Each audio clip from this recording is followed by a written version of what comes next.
कसूर का ज़र्ब। अब आइए इन तीनों अशकाल पर नजर डालें और इनके कसूर को लिखें।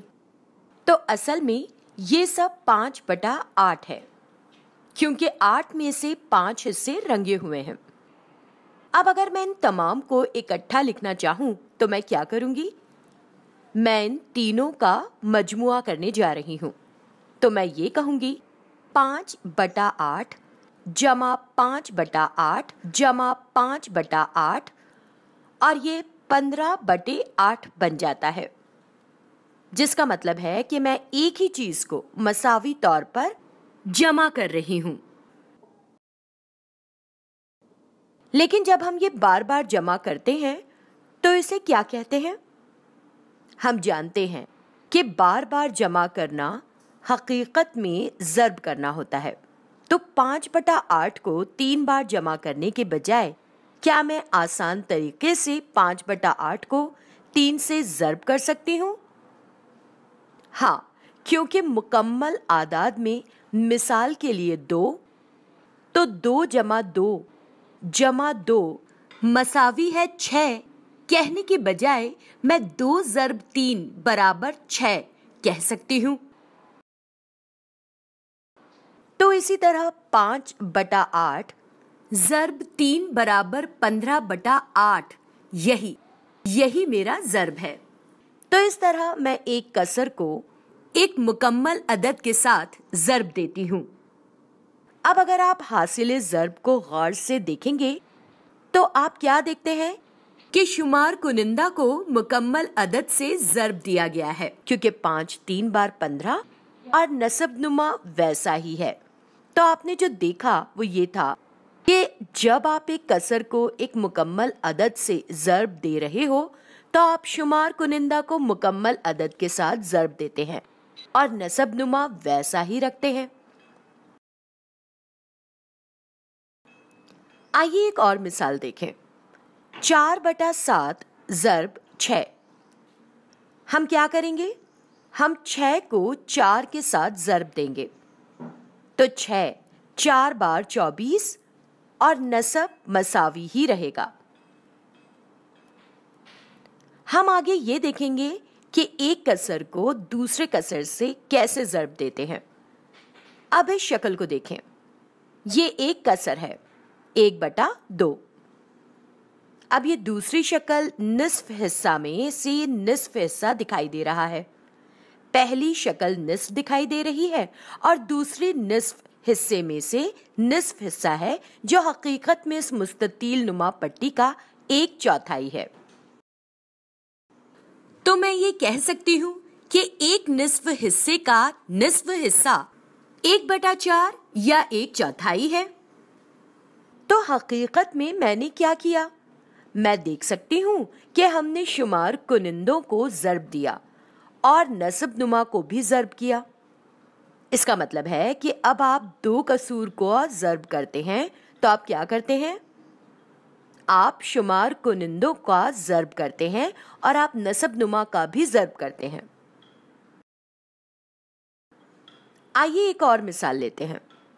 3/5 1/4, तो हम शुमार कुनिंदा को ज़र्ब देते हैं, तो जवाब है 3, और हम नसब नुमा को ज़र्ब देते हैं तो जवाब है 20। आखिर में हमारा जवाब है 3/20। अब क्या ये ठीक है?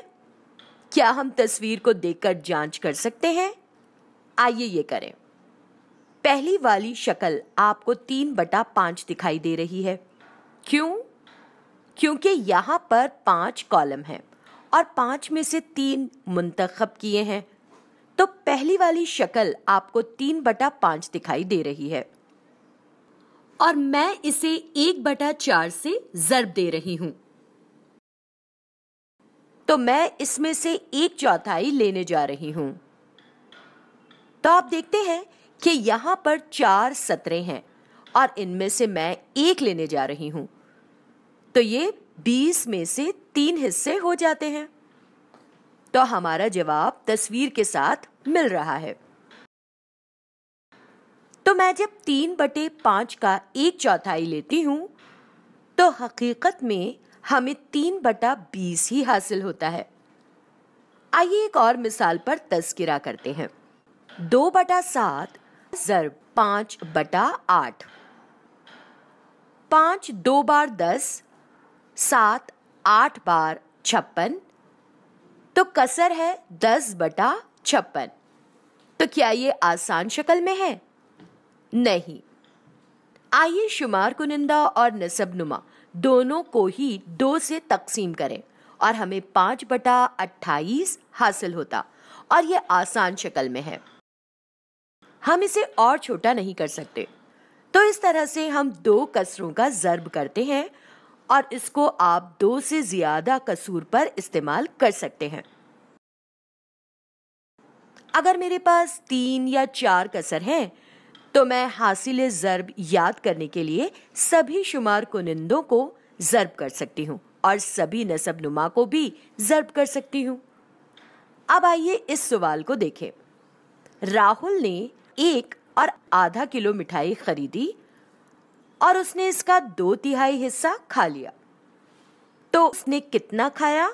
तो 1.5 एक मुरक्कब अदद है, तो आइए पहले इसे गैर मुरक्कब कसर में बदलें। 2 1 बार 2 जमा 1 मसावी है 3। 3/2 एक गैर मुरक्कब कसर है, तो हम 3/2 को 2/3 से ज़र्ब देंगे क्योंकि इसने 2/3 हिस्सा खाया। तो 3 2 बार 6 और 2 3 बार 6। जवाब है 6/6। यानी कि एक तो उसने 1 किलो मिठाई खा ली। तो इस मिसाल को शक्ल में जाहिर करना आसान है, तो हम जाहिर कर सकते हैं। हम एक तस्वीर खींच सकते हैं और इसे तस्दीक शुदा कर सकते हैं।